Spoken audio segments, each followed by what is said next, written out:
YouTube की मेरी छोटी सी फैमिली को a very very happy Diwali. और मुझे पता है कि जब तक हम लोगों का एग्ज़ाम क्लियर नहीं हो जाएगा, एक एक जॉब हमें नहीं मिल जाएगी, तब तक हमें हर चीज़ में अपना टाइम वेस्ट लगेगा।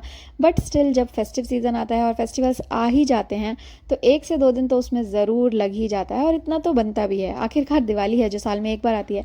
तो अभी हम गए थे दिवाली की शॉपिंग करने के लिए। ये है धनतेरस का दिन। हमारे यहाँ आज के दिन लिए जाते हैं बर्तन, और आपके यहाँ इस दिन क्या लिया जाता है? तो अभी मेरी मम्मी ले रही हैं यहाँ से कुछ बर्तन, और इन्होंने लिया लोटा नहीं, इन्होंने लोटा नहीं लिया, इन्हें पसंद ही नहीं आया। और इन्होंने लिए फाइनली 2 ग्लास, और इससे ज़्यादा कुछ भी नहीं, क्योंकि आज के दिन इतनी भीड़ होती है कि कुछ भी नहीं ले सकते ज़्यादा।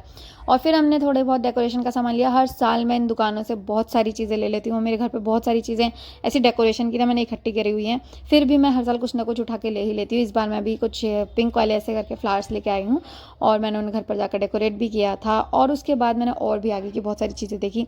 मार्केट में इतनी ज़्यादा भीड़ और इतनी सारी चीज़ें होती है कि मेरा मन करता है मैं सब कुछ ले लूँ। और ये मैंने लिए कुछ रंगोली के कलर्स और कैंडल्स। और पता है क्या, एक आपको एडवाइस देती हूँ, कभी भी कोई चीज़ आप खरीदो ना, उसके रेट आगे जाके कभी मत पूछना, आपको बहुत रिग्रेट होगा। मैंने रंगोली के कलर्स आगे जाके पूछे तो मुझे वहाँ पर वो कम में मिले, और मुझे बहुत बुरा लगा। खैर उसके बाद मैंने गोलगप्पे खा के अपने आप को थोड़ा सा शांत कर लिया। और उसके बाद मुझे मेरठ की मशहूर वाली दिख गई थी भेलपूरी, और मैं भेलपूरी देख के कभी भी रुक नहीं पाती हूँ, तो मैंने उसको फटाफट से बनवा लिया था। लेकिन उन्होंने कुछ कम अच्छी सी बनाई थी, मतलब कुछ स्पाइसी मुझे कम लगी, तो मैंने भैया से बोलकर उसको वापस दिया उनको कि इसमें थोड़े से स्पाइसेस और ऐड कर दो। तो उन्होंने मेरे को दोबारा से एकदम बढ़िया वाली बना कर दी। और इसी के साथ मुझे कुछ और भी डेकोरेटिव आइटम्स मिले। इन सब के बाद मेरा पूरा का पूरा हाथ भर चुका था सामानों से, और अब मैं इतने ज़्यादा थक चुकी थी कि मैंने कहा अब हम घर चलते हैं, बाकी का काम कल करेंगे।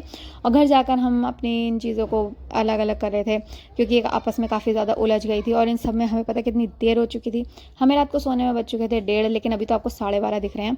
ये तो उसको ठीक करने में लगे थे, और अगले दिन हम इनको डेकोरेट भी करने लगे थे। और ये फाइनली कैसे लगे, भड़ाम भड़ाम पीछे से वॉइस ओवर करना बहुत मुश्किल हो चुका है, पटाखे लगातार बज रहे हैं। और इसका फाइनल लुक मैं आपको नेक्स्ट व्लॉग में दिखाऊंगी। Till then bye bye.